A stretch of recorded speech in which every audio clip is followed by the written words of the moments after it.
Hello students, dear students, आज हम example number 6 के बारे में डिस्कस करेंगे। तो मैंने 1 से लेकर 5 तक मैंने एग्जाम्पल्स बताया हुआ है, ठीक है ना। तो डियर स्टूडेंट्स, सबसे पहले आप उसको देखिए, क्योंकि ये जो मैंने एग्जाम्पल नंबर 6 का मैंने लिखा है, इसमें 3 क्वेश्चंस हैं, ये अपने आप में अलग ही टाइप का है, ठीक है। तो वो लेक्चर्स अगर आपने नहीं देखा है तो प्लीज़ आप उसको सबसे पहले आप देखिएगा, क्योंकि वो बेसिक हैं आपके। अगर बेसिक स्ट्रॉन्ग रहेंगे ना तो क्वेश्चन आप खुद लेट करके सॉल्व कर सकते हैं। ये जो हमारा प्रोसेस चल रहा है ना, चैप्टर नंबर 13 का एग्जाम्पल चल रहे हैं, तो आज मैं कौन सा एग्जाम्पल आपको बताऊंगा, एग्जाम्पल नंबर 6। इसमें मैंने 3 क्वेश्चंस लिखे हुए हैं और ये बहुत ही इंपॉर्टेंट हैं, ठीक है। देखिए, हम इन क्वेश्चन को स्टार्ट करते हैं। तो सबसे पहले स्टूडेंट, जैसा कि मैं आपसे रिक्वेस्ट करता रहता हूं कि अगर आप हमारे चैनल पर नए हैं तो please like, subscribe and share ज़रूर करें। तो चलिए हम क्वेश्चन नंबर यानी एग्जाम्पल नंबर 6 का 1 हम इसको सॉल्व करते हैं। इनको कैसे अप्लाई करेंगे, ठीक है ना, और इनका इंटीग्रेशन कैसे करते हैं, ठीक है ना। इसमें देखिए, हमें बहुत सारी चीज़ें सीखने को मिलेगा। अब यहाँ पे ऐसा नहीं है कि आप उसका क्या नाम है, इंटीग्रेशन कर रहे हो डिनोमिनेटर का, तो आपके पास न्यूमरेटर में ये फंक्शंस मिल जाएंगे, ऐसा नहीं है। अब यहाँ पे आपको क्या करना पड़ेगा स्टूडेंट्स, आपको लेट करना पड़ेगा। लेट क्या करना पड़ेगा, आपको खुद सोचना पड़ेगा, यहाँ आपको खुद मजबूर होना पड़ेगा कि सर मैं क्या इसमें लेट करूँ कि हमारे पास में डिफ्रेंशिएशन करने पर ये चीज़ें मिलनी चाहिए, ठीक है ना। तो चलिए हम स्टार्ट करते हैं, ठीक है ना। देखिए, सबसे पहले मैं क्या लिखूँगा, सोल्यूशन, ठीक है ना, और मैंने आपको बताया भी है अच्छे से, यानी एग्जाम्पल नंबर 6 का 1। देखें, हमारे पास में स्टूडेंट्स क्या है, let I equal to integration है 3x² अपॉन हमारे पास में क्या है 1 प्लस x की पावर 6 है, ठीक है ना, इंटू dx। अब देखिए स्टूडेंट्स, हमारे पास में देखिए इसमें मैक्सिमम पावर कितनी है, डिनोमिनेटर में x की पावर मैक्सिमम कितनी है, 6 है ना। यानी x की पावर 6 को आप ऐसा ब्रेक करिए कि उसका डिफरेंशिएशन करने पर ये चीज़ें मिलनी चाहिए। अब आपको पता हो गया होगा, अगर हमारे पास में x क्यूब होगा तो x क्यूब का जब हम लोग डिफरेंशिएशन करते हैं तो 3x² आ जाता है, यही ना। तो हम इसको सबसे पहले ब्रेक करते हैं, थोड़ा सा इस रूप में कन्वर्ट करेंगे, उसके बाद लेट करेंगे। देखना, हमारे पास में 3x² है, 1 प्लस इसको ब्रेक करेंगे x की पावर 6 को, किस फॉर्मेट में, x क्यूब का होल स्क्वायर। ये मैंने देख लीजिए, मैंने इस फॉर्मेट में इसको ब्रेक किया, इनटू हमारे पास में क्या है, dx है। अब हम इसको इक्वेशन नंबर 1 लेट कर लेते हैं, ठीक है ना। अब यहाँ पे देखिए, आपको करना क्या है, कुछ भी नहीं करना सर, इसको लेट करना है। x क्यूब इक्वल टू हमारे पास में क्या है, t है, मैंने लेट किया। अब इसका क्या करते हैं हम लोग, डिफरेंशिएशन करते हैं, differentiation with respect to x। तो हमारे पास में x क्यूब का डिफरेंशिएशन क्या होगा, 3x², ठीक है ना। हमारे पास में क्या होगा, 3x² इंटू dx, और t का हमारे पास में dt आ जाएगा। देख लीजिए, हमारे पास में 3x² into dx equal to कितना, dt। 3x² इंटू dx की वैल्यू क्या मिल गई हमारे पास में, dt। अब यही सब वैल्यूज हमें क्या करना होता है, पुट करना होता है, ठीक है ना। तो यहाँ पे स्टूडेंट्स मैं क्या लिख सकता हूँ, फ्रॉम इक्वेशन 1, 2 एंड 3, ठीक है ना। अब इसमें आपको पुट करना है, पुट कर दीजिए। हमारे पास में क्या है, i इक्वल टू क्या है हमारे पास में सर, देखिए 3x² इंटू dx, इसकी वैल्यू या तो यहाँ से आप देख लीजिए, 3x² into dx, 3x² into dx की वैल्यू क्या है, dt, ठीक है, आप dt लिख दीजिए, ठीक है सर। इसके बाद आ जाइए 1 प्लस, अब यहाँ पे x क्यूब के स्थान पे हम लोग वैल्यूज क्या पुट कर रहे हैं, t पुट कर रहे हैं सर। तो जैसे मैंने यहाँ पे t किया तो यानी ये t² के फॉर्म में कन्वर्ट होगा, तो यानी t का होल स्क्वायर है ना हमारे पास में, क्या होगा, t², यानी 1 प्लस t²। तो हमारे पास में सारे टर्म्स t के फॉर्म में कन्वर्ट हो गए। अब हम इसका इंटीग्रेशन कर सकते हैं। आपको पता होगा स्टूडेंट्स, अगर हमारे पास में 1/1 plus x² into D x होता है, तो इसका इंटीग्रेशन क्या होता है, tan इनवर्स x होता है। आपको ये चीज़ें पता होनी चाहिए। अब यहाँ पे हम इंटीग्रेशन क्या लिख सकते हैं, तो हमारे पास में आ जाएगा tan इनवर्स t मतलब, अब t की वैल्यू हम लोग यहाँ से पुट कर सकते हैं। t की वैल्यू कितनी है, एक्स क्यूब, यहाँ पर रख दीजिए। tan इनवर्स हमारे पास में आ जाएगा एक्स क्यूब प्लस का c। देख लीजिए स्टूडेंट्स, ये आपके पास में क्या होगा, ये आपके पास में फाइनल आंसर। ठीक है, तो मैंने आपको इसमें क्या बताया, आपको खुद सोचना पड़ेगा। इस तरह के क्वेश्चन में क्या करना पड़ेगा, सोचना पड़ेगा। जितना आप सोचोगे उतना इजी आपका क्वेश्चन होगा। ठीक है, देख लीजिए हमने क्या किया, इसमें हमारे पास में 3x² था। ठीक है ना, हमारे पास में मैक्सिमम पावर क्या थी, x की पावर 6 थी। मैंने उसी को इस फॉर्मेट में देख लीजिए मैंने कन्वर्ट कर दिया, एक्स क्यूब का होल स्क्वायर करेंगे तो हमारे पास इसका मल्टीप्लिकेशन करोगे तो x की पावर 6 मिलेगा ना, यही होगा। ठीक है सर, अब इसको जैसे ही मैंने लेट किया, इसका डिफरेंशिएशन किया, वो चीज़ें मिल गई। तो आपको ऐसा ही सोचना है, हम उसमें क्या लेट करें कि डिफरेंशिएशन करने पे वो चीज़ें मिलनी चाहिए। ये नहीं कि सर आप न्यूमरेटर में डिनोमिनेटर्स में आपने बताया था जितने भी फंक्शंस दिखेंगे उसको लेट कर लीजिए, डिनोमिनेटर अपने आप मिल जाएगा। ये कब पता चलेगा, जब आपको इंटीग्रेशन एंड डिफरेंशिएशन के सभी फॉर्मूले अच्छे से क्लियर होंगे। तो इसीलिए मैं बार बार आपसे बोलता रहता हूँ कि जितने भी लेक्चर्स मैंने इंटीग्रेशंस के बनाए हुए हैं ना, उसको आप सबसे पहले आप अच्छे से देखो। जब तक आप अच्छे से लेक्चर्स नहीं देखोगे ना, क्वेश्चन समझ में नहीं आएगा। ठीक है ना, तो डियर स्टूडेंट्स आप इसको वीडियो पॉज करके नोट करिएगा। अब मैं इसको रफ कर देता हूँ। ठीक है ना, तो हमारे पास में ये एग्जाम्पल नंबर 6 का फर्स्ट पार्ट हो गया। ठीक है ना, अब हम इसमें सेकंड क्वेश्चन देखते हैं कैसे होगा सर। ठीक है, देखिए हमारे पास में सेकंड क्वेश्चन क्या है। ठीक है सर, सबसे पहले सॉल्यूशन। ठीक है, सॉल्यूशन हमारे पास में 6 का सेकंड, यही ना, लेट i इक्वल टू हमारे पास में क्या है, हमारे पास में सर एक्स क्यूब है, x² प्लस 1 है इंटू, अच्छा इसका होल क्यूब भी है, इंटू dx।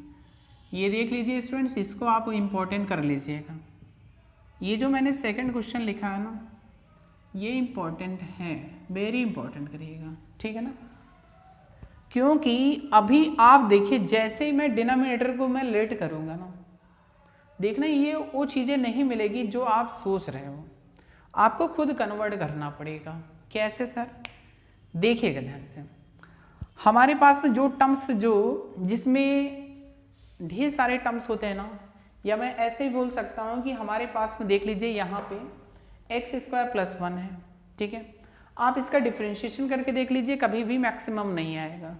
ठीक है ना, और इसके बाद अगर हम जब भी आपको कांस्टेंट टर्म्स दिख जाए students, x² plus 1 x² plus 2, तो इसमें हम क्या करते हैं, x प्लस 2 दिखे या x प्लस 3 दिखे, कुछ भी दिखे डिनोमिनेटर में, तो जितने भी टर्म्स होंगे उसमें हम क्या करेंगे, वो टर्म्स क्या करेंगे, लेट कर लेंगे।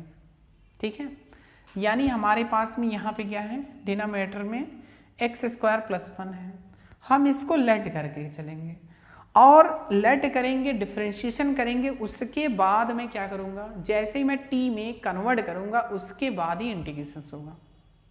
ठीक है, धीरे धीरे करके सीखोगे, आप घबराइए मत। ठीक है ना, देखो तो सबसे पहले सर आप क्या करेंगे, x² प्लस 1 को सर आप t लेट कर लीजिए। ठीक है, चलिए मैंने लेट किया। अब इसका आप डिफरेंशिएशन करिए, 2x हो जाएगा, 1 का 0 होगा, फिर इंटू dx आएगा इक्वल टू dt। इसमें तो कहीं प्रॉब्लम नहीं होगा ना। ठीक है, अब हमारे पास में यहाँ पे देख लीजिए, यहाँ पे क्या होगा, हमारे पास में 2x into dx equal to हमारे पास में क्या है, dt। अब यहाँ पे देखिए x³ आ रहा था, या तो आप यहाँ पे x³ लाओ, x³ लाना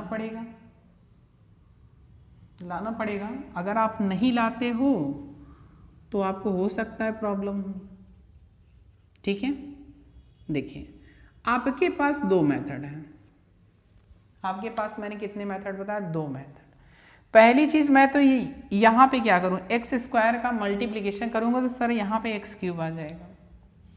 और दूसरी चीज मैंने आपको क्या बताया था कि आप सर जब भी डिफरेंशिएशन करते हो ना, dx की वैल्यू सभी आप निकाल लीजिएगा, जो भी आएगा मैं देख लूंगा क्या आ रहा है, ठीक है, ये भी आप कर सकते हो, ठीक है, आपकी इच्छा के ऊपर डिपेंड करता। अब ऐसे क्वेश्चन आपको मिलेंगे ना डिफरेंशिएशन करने पर, वो चीज़ें आपको नहीं मिलेगा, आपको खुद सोचना पड़ेगा, कन्वर्ट करना पड़ेगा।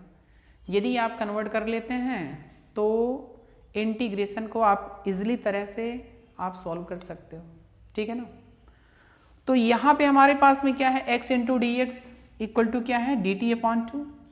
मैं एक्स स्क्वायर का जब मल्टीप्लीकेशन करूंगा तो इधर भी एक्स स्क्वायर आएगा, इधर तो चलो ठीक है X cube into D X मिल गया, तो इधर एक्स स्क्वायर आएगा, तो एक्स स्क्वायर की वैल्यू यहाँ से निकालना पड़ेगा, तो टी माइनस वन आएगा यहाँ से। अगर हम यहाँ से एक्स स्क्वायर की वैल्यू अगर निकाल लें तो हमारे पास में कितना आएगा, टी माइनस वन, वन को इक्वल साइड लाना पड़ेगा, ठीक है। या मैंने क्या बोला सर, ये जो dx है ना, जब भी अब इस तरह के क्वेश्चन आप सॉल्व करेंगे ना dx की वैल्यू निकालिए, कुछ भी मत सोचिएगा, क्या आएगा वो देखा जाएगा, ठीक है ना। चलो हम इसमें वैल्यूज पुट कर देते हैं, इसको 3 लेट कर लेते हैं। तो यहाँ पे मैं क्या लिखूंगा, फ्रॉम इक्वेशन 1, 2 एंड 3, ठीक है ना। अब हमारे पास में लेट i इक्वल टू, हमारे पास में क्या है, X cube into D x. हमें एक्स क्यूब की वैल्यू कितना है, यहाँ पे x cube into D x है। मैंने सर एक्स क्यूब की वैल्यू इसमें निकाला है क्या कहीं पे, नहीं ना, आपने सिर्फ एक्स की वैल्यू निकाला है, एक्स इंटू डी एक्स की वैल्यू निकाला है। या तो मैं डी एक्स डायरेक्ट मैं डी एक्स की वैल्यू रख सकता हूँ, ठीक है, देखिएगा हम डी एक्स की वैल्यू रखते हैं। और या तो स्टूडेंट एक मेथड और है आपके पास में, इसको आप x square x into D x लिख सकते हो, x square into x into D x. तो एक्स इंटू डी एक्स की वैल्यू डी टी अपॉन 2 लिख सकते हैं, लेकिन मैंने ये लिखा है, ठीक है कोई बात नहीं है, हम देखते हैं। हमारे पास में एक्स क्यूब है, ठीक है, डी एक्स की वैल्यू कितनी है सर, ये डी टी अपॉन कितना है 2x है, अपॉन हमारे पास में इसकी वैल्यू कितनी है, एक्स स्क्वायर प्लस 1 की वैल्यू t है, तो हमारे पास में टी क्यूब आ जाएगा। अब देखिए एक x से एक पावर तो कैंसिल हो जाएगा ना, हमारे पास में एक्स स्क्वायर आ जाएगा इंटू डी टी आएगा अपॉन 2 आएगा, और ये कितना है टी क्यूब है। अब इसको हम लिख सकते हैं ऐसे, 1/2 आप बाहर करिए, x square into d T लिखिए अपॉन टी क्यूब लिखिए। अभी देखिए स्टूडेंट्स, अभी हमारा जो फंक्शन है इसमें t भी आ रहा है और x भी आ रहा है ना। तो एक्स स्क्वायर की वैल्यू मैंने यहाँ से निकाला हुआ है t माइनस 1, तो आप यहाँ पे पुट कर दीजिए एक्स स्क्वायर की वैल्यू। एक्स स्क्वायर की वैल्यू आप कितना पुट करेंगे, हमारे पास में t माइनस 1 अपॉन कितना T cube into d T. अब बताओ इस तरह का मैंने क्वेश्चंस बेसिक इंटीग्रेशन मैंने आपको अच्छे से बताया है। अब इसको मैं अलग अलग करूंगा, t upon t cube minus 1 upon t cube, यही ना, इंटू कितना डी टी।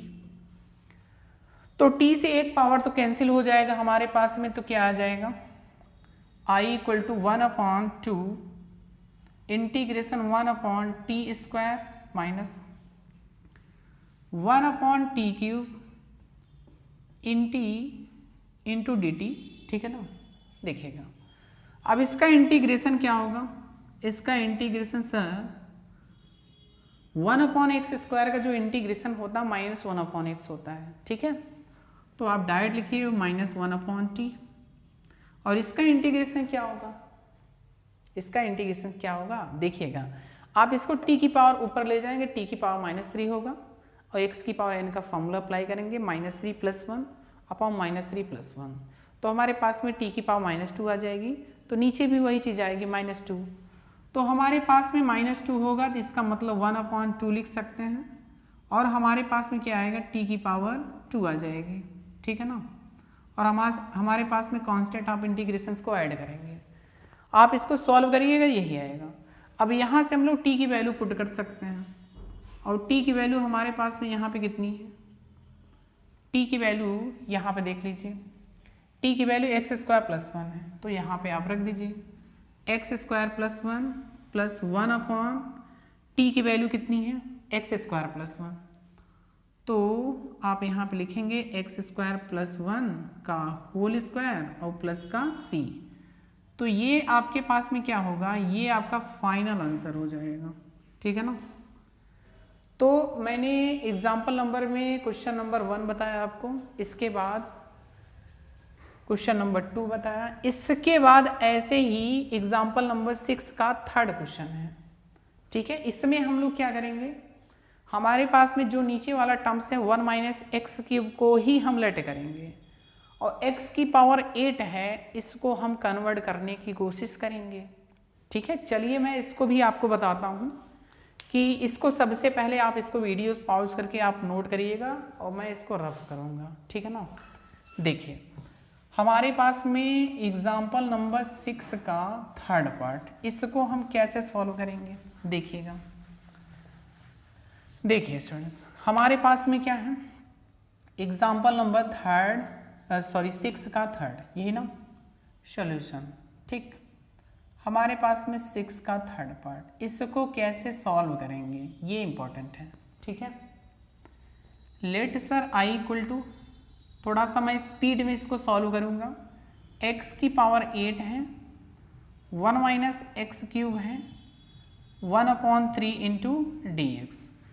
मैंने सबसे पहले लेट कर लिया 1 - x³ = t, ये हमारे पास इक्वेशन 1, ये इक्वेशन 2, ठीक है।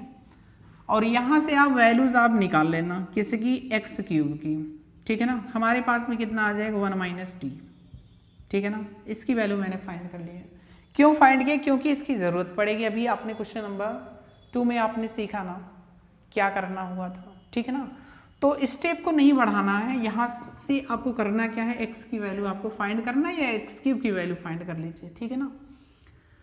अब इसका आप डिफ्रेंशिएशन करेंगे, 1 का क्या होगा हमारे पास में डिफ्रेंशिएशन 0, इसका क्या आएगा 3x² इंटू कितना dx, ठीक है। और इधर क्या होगा dt आ जाएगा, यही ना। तो हमारे पास में 3x² इंटू dx = कितना dt। तो हमारे पास में देखिए यहाँ पे कितना x की पावर 8 है, तो x की पावर 6 इंटू x² लिख सकता हूँ, लिख सकते हो सर, लेकिन हाँ 3 को आप इक्वल साइड ले जाइए, ठीक है। ठीक है, तो हमारे पास में dt/3 आ गया, ये हमारे पास में थर्ड आ गया, ठीक है ना। अब हम इन इक्वेशन का यूज करेंगे, देखिएगा ध्यान से। तो सबसे पहले आप वीडियोस पॉज करके आप क्वेश्चन को नोट करिएगा, ठीक है ना। और अगर लेक्चर्स अच्छा लगे तो please like, subscribe and share ज़रूर करिएगा, ठीक है ना।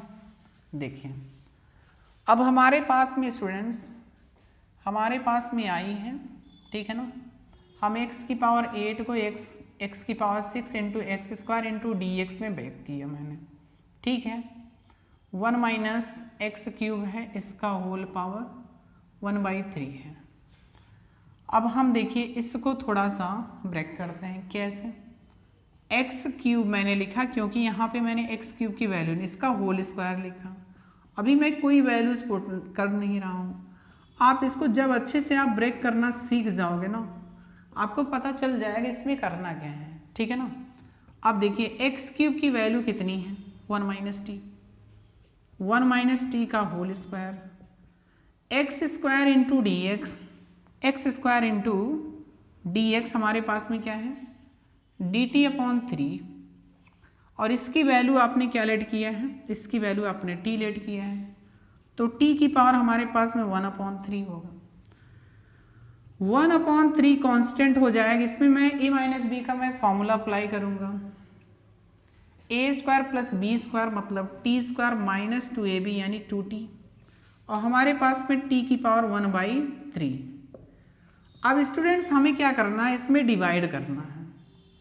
अलग अलग मैं टर्म्स में क्या करूंगा, डिवाइड करूंगा, इसके बाद इंटीग्रेशंस करूंगा, इसके बाद टी की वैल्यू पुट करूँगा, उसके बाद आपका आंसर आ जाएगा। और इस तरह के मैंने क्वेश्चंस आपको अच्छे से सिखाए हुए हैं, तो प्लीज़ आप इसको सॉल्व करिएगा, 100% आपका आंसर आ जाएगा, ठीक है ना। तो डियर स्टूडेंट्स, ये लेक्चर्स अगर आपको अच्छा लगा हो तो please like, subscribe and share ज़रूर करें। तो आज का लेक्चर्स हम यहीं पे फिनिश करेंगे। Thank you very much.